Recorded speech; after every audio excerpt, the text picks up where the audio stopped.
The Cardinals picked up another conference victory last weekend. NCC fought off a resilient Illinois Wesleyan squad and came away with a 45-24 victory. North Central gets ready for its final home game of the regular season this week. The Cardinals will host Augustana on Saturday. Step inside the red zone right now.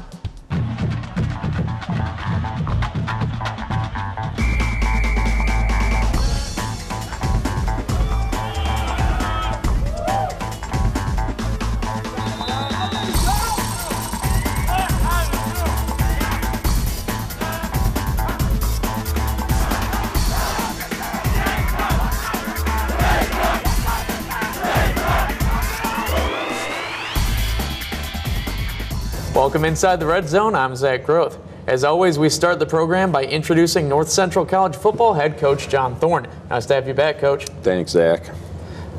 Against Illinois Wesleyan this past week, it was a nice, hard-fought battle. A couple of runs by the Cardinals to create some distance, but the Titans really showed a lot of fight. Tell me about that game and how you were able to come away with the victory. Well, it was really great to see our defense made a few changes, and I think at the end of the first quarter, Wesleyan had almost no offense at all. And so that was really good to see. A big turnover by Mike Monterubio early, some great runs by the offense, and 21 points. And then it was 4th and 1, and I decided to do the fake punt instead of leaving the offense out there, which probably would have got it really easy, and it really gave them a ton of life. And the whole momentum swung towards them, and they held on to it for a while, which was really good to see. It made it a lot more fun for the fans and everything, but I don't really want to put our team in a chance to lose by dumb mistakes from the head coach, so I wasn't too pleased with it. But it was a good game, and I liked the back-and-forth battle that happened after that. The Titans battled on Saturday, but the Cardinals were able to put them away in the second half. Let's see how NCC picked up another W in this week's highlights. Cardinals returned to Benedetti Worley Stadium trying to bounce back from last week's loss at Wheaton. Oshayne Brown and Alex Ulmer coming off big performances, matching up with Illinois Wesleyan and the D-line duo of John Worley and Kyle Van Heusen. Dylan Warden scrambling on the first NCC drive, plenty of room to his left. Warden picks up 32 yards and moves the Cards into Titan territory. Later in the drive, Warden fakes the give to Brown and cuts right up the middle for the game's first score. First play for the Titan offense, Jack Warner's throw picked off by a leaping Michael Monterubio. Defense forces an immediate turnover. 4th and 1 on the resulting drive, another Warden run spins through the first tackle, down to the 1. Brown adds a touchdown a couple plays later. Cards in the red zone again on their next drive. Warden has all day to wait, and Ulmer cuts into open space for the touchdown grab. 21-0 Cardinals after the first. Second down on the next Wesleyan drive, Warner goes downfield to Adam Mueller's. 36 yards on this throw and catch. 2 plays later on play action, Warner finds his tight end Quincy Butler for a Titan TD. Another scoring chance later on, Warner flashing some agility on the QB keeper, gets into the end zone to make it 21-14. Getting closer to half now, Warden unloads another deep toss, and Peter Sorensen spun around mid-air, still able to complete the catch. Cards add a field goal to end the second. Titans get a quick strike here in the third. Warner lofts to Artie Chechen way behind the Cardinals secondary. Goes 71 yards for a touchdown, cuts the NCC lead to 3. The Cardinals do respond. Warden goes to Sorensen again, picking up 22 yards in the process. From that spot, the Warden-Sorensen combo at it again. Sorensen, with incredible field awareness, stays inbounds as he stretches for the score. Later in the frame, Warden goes deep once more. This time it's Ryan Kuhl sprawling out for another NCC touchdown. Cardinals up 38-24. Final stages of the third quarter, Warner escapes, tries to throw on the run, but picked off near the sideline by Kevin Schroeder. Titans eventually take him down at the 27. In the fourth, Titans trying to add a late score, but Schroeder isn't having any of it. 2 picks for the Cardinal Jr. NCC puts Wesleyan away 45-24. Coach, it was a huge game for Dylan Warden. almost two different types of play from him. First half, running all over the place, really picking up huge gains on the ground. In the second half, they got the passing attack going. What did you see from Warden and the adjustment he made at half? Well, it was just we changed our play calling at halftime. We didn't want Dylan to take any more shots, and so we wanted to allow him to throw the ball a lot more than he did in the first half. And he made some really nice throws, and the receivers made some really great catches. So it was fun to see, and hopefully it was enough to also keep his body a little bit healthier for the rest of the season. A couple of really acrobatic plays by your seniors. Monterrubio making that outstanding interception, almost flipped completely. If it was a NFL-type rules, he would have been off running on his way for a pick-6 opportunity. Right. And then Pete Sorensen, that spinning catch, spun around tornado style in the air. Talk about those two plays and the jolt you get from a team when you see such an outstanding athletic effort. Well, we talked all week. We have to get some turnovers. We have to force them to punt. And I thought for sure all the turnovers were going to be fumbles. And as it turned out, all the turnovers were interceptions. And that was the very first offensive play. Mike Monterrubio just made a great play on the ball. And that would have been fun if we had NFL rules, see what he could have done when he got up. But and then the catch that Peter made, he makes jumping catches all the time, but he accelerated into this. Dylan threw the ball into what he was hoping was going to be an open area.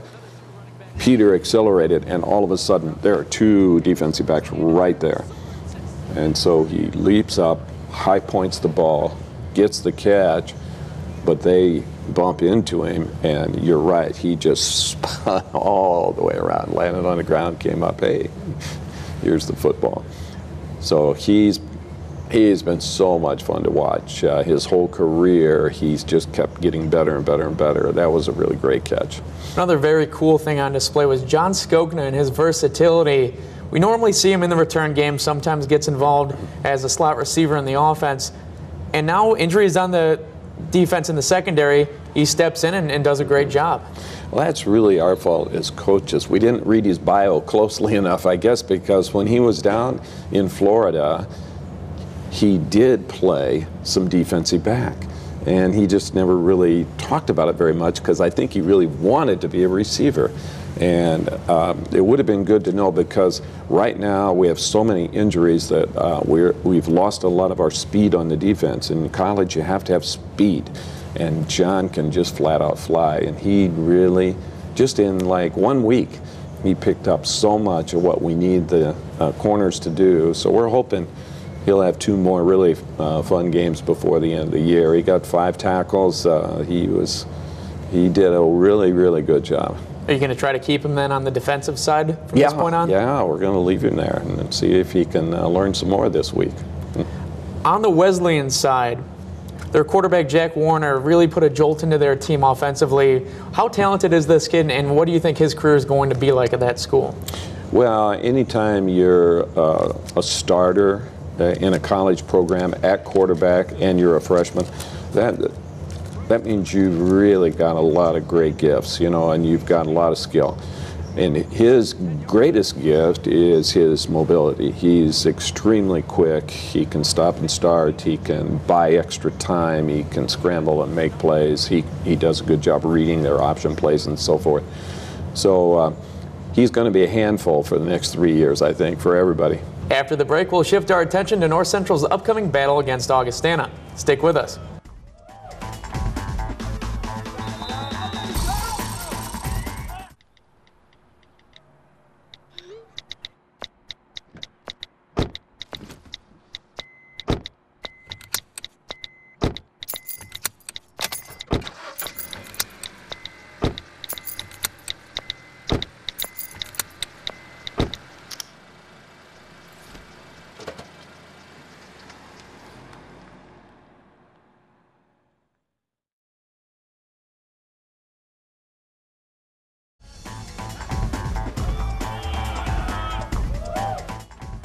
We're back here in the Red Zone, continuing our conversation with Cardinal football head coach John Thorne.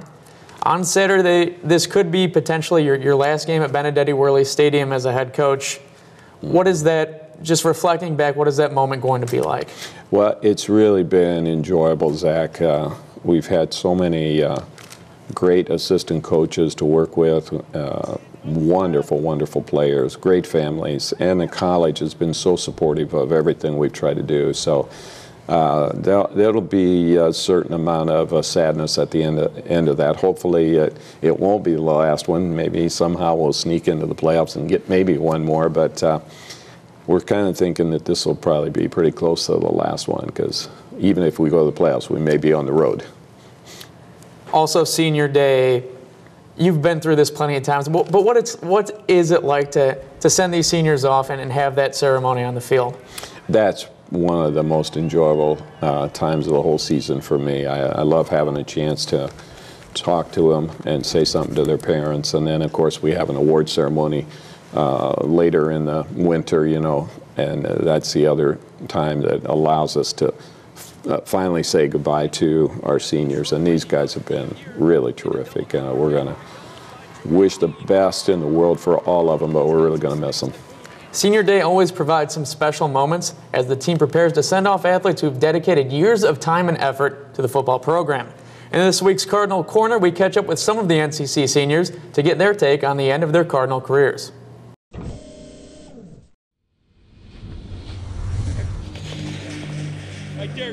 Most Cardinal senior players will soon transition to life after football, but before that happens, they'll have one final day in the spotlight at Benedetti Worley Stadium. All the seniors have watched teammates go through the senior day ceremony before, and now it's their turn. Seeing the older guys leave last year was kind of weird, because you don't think about that's going to be you the next year. So, you know, it was weird in high school, like exiting and coming into a new team. But now that we don't have football anymore, it'll be a little different this time. The last 4 years have given the Cardinals some of the most successful seasons and greatest moments in program history. Those memories come to the forefront on a day like Saturday. I think it'll kind of just put the whole 4 years in perspective for me, and see what my teammates have accomplished and how far they've all come and grown as just better people, and to see where we started and finished right here. I think it'll be an emotional experience, especially this being Coach John's last year. You know, I expect, like, when all the seniors walk past, the fans will be supportive, as they have been the whole year. This year is a special case, as Senior Day will likely mark the final home game for John Thorne as head coach of the team. The players say that adds another dimension to Saturday's game. He always preaches, you know, younger guys play for the older guys, but right now it's older guys play for him, and I think that's kind of the theme for the whole team, is we want to leave him on a good note, no matter where our season takes us. You just realize that it's a lot more than just football, especially for head coach Thorne. He cares about us more than football players. He wants us to develop into young men who will contribute to our society one day. Moving to Augustana now, on a 3-game win streak in the conference, had a couple stumbles in close games against Elmhurst and Wheaton, losing by 7 in both those. So it's been really close in all of their conference matchups. What have you seen from Augustana and them taking that step up from last season? Well, it's starting to remind you a little bit of the old Augustana, with all the movement and all the option things and so forth. You know, a very mobile quarterback who can throw and run. And it's a really difficult offense to keep track of, because there's a lot of moving parts. And if you get busy looking at the window dressing, you all of a sudden miss, hey, there's the ball over there, and I'm watching over here. So we're going to have to really work on our defensive guys to be very disciplined. But their defense right now is, in conference games, they have the #1 defense for total defense, which is a great thing for them, and hopefully not a bad thing for us. But so we've got a lot of work to do on both sides of the football to figure things out. They're doing some really good things with their special teams, so we're expecting it to be a great game. They're so run-heavy as an offense, and they're averaging almost 5 yards a carry. Does that affect a lot of practice this week, knowing that they're probably going to run the ball at least 2/3 of the time, and that's just been the trend that they've shown this season? Well, it does, Zach, because almost every single team we faced has been in similar style offenses. Everything's in spread, everything's in the shotgun look and so forth. So this will be quite a bit different. I mean, they're still in the shotgun, but it's completely different. They're going to be running the ball all sorts of different ways. So it'll be a lot different this week in practice. It has to be a little bit more physical because you've got to make sure you're running hard enough, fast enough, and getting to the collision point at the right time. So hopefully everybody stays healthy. How much pressure does that put then on the D-line and I guess the whole front seven as a group? Well, I think they're excited about it. Every defensive player, except maybe those pretty boys that play defensive back, they all want the other team to run because everybody wants to get involved with stopping the run. And so I think there'll be a lot of enthusiasm this week, but there's also a lot of mental focus that has to happen because the guys are going to realize in a hurry, if I don't remember my assignment and if I don't do my assignment, everything can go bad on that play. So a lot of focus, a lot of discipline.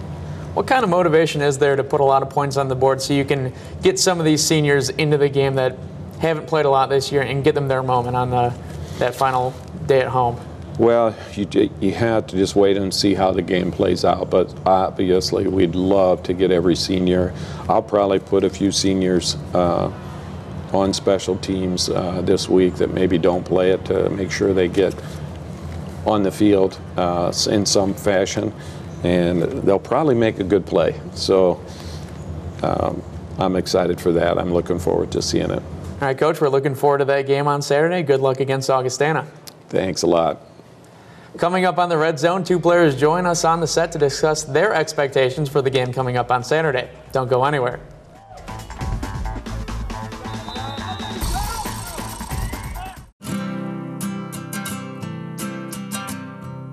Every day across America, excess food is gathered by a network of good people at local food banks, giving hope to millions of children who struggle with hunger.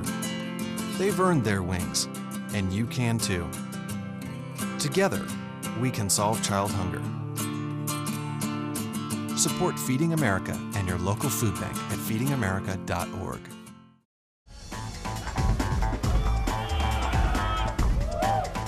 Thanks for staying with us here in the Red Zone. Now we welcome in two players from the football team, senior defensive lineman Brian Wilson and junior running back Oshayne Brown. Welcome to the show, guys. Thanks for having us.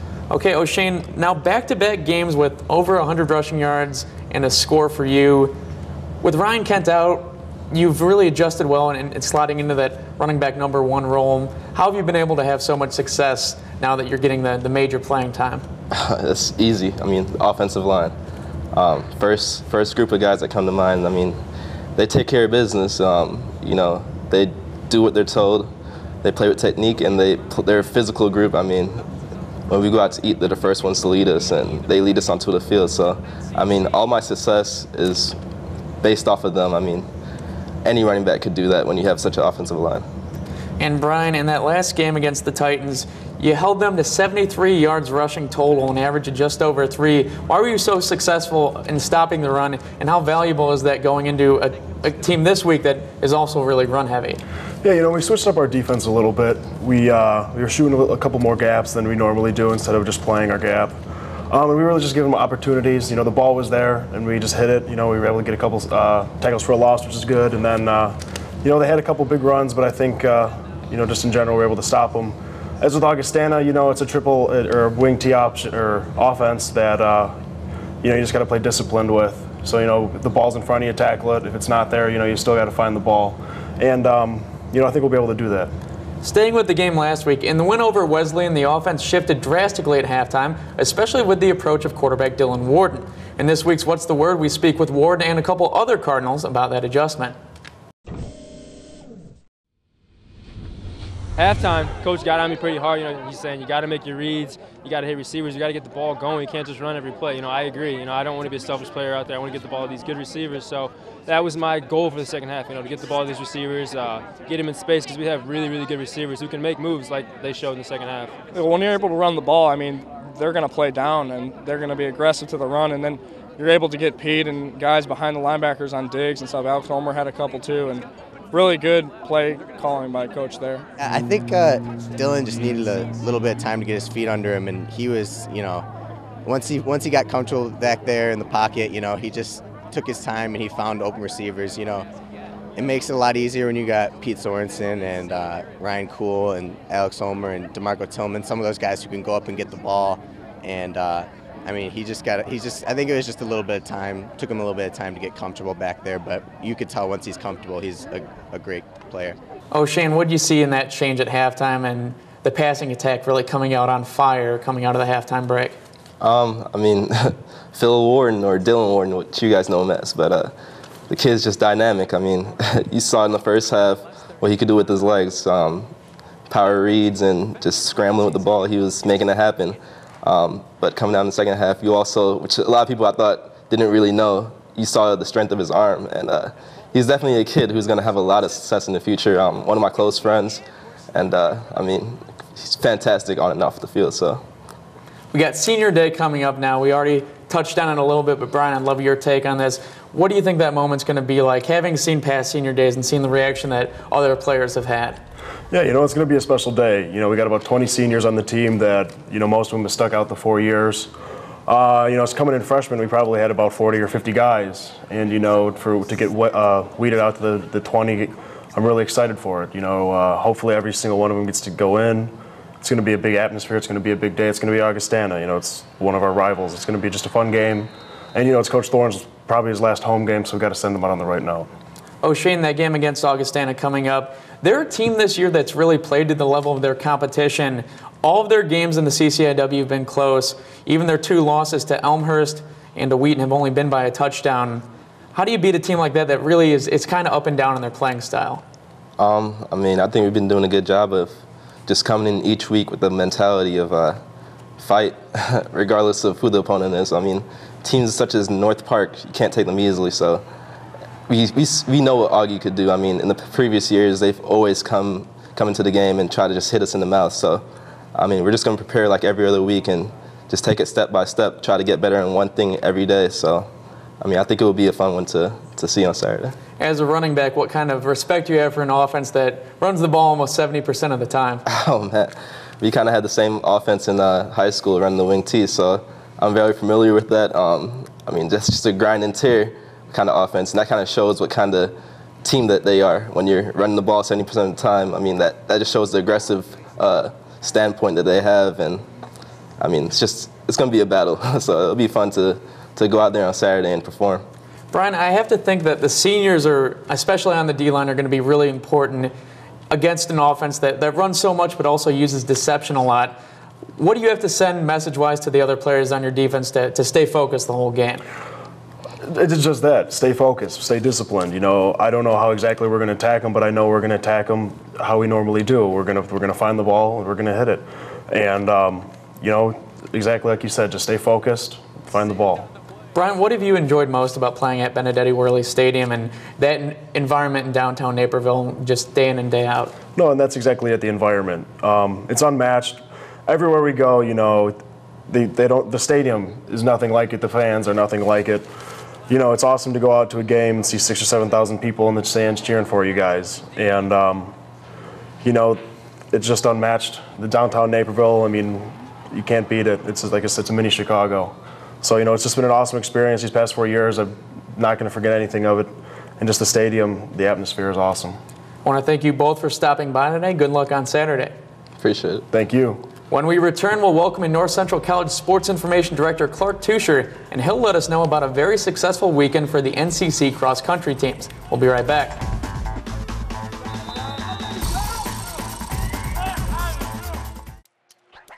Today is Saturday.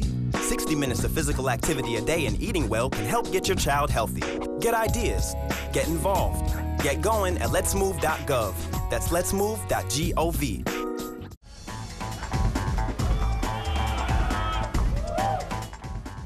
Welcome back inside the Red Zone. Joining us now, North Central College Sports Information Director Clark Tuscher. Thanks for stopping by. Thank you, Zach. Cross country had a huge weekend on Saturday.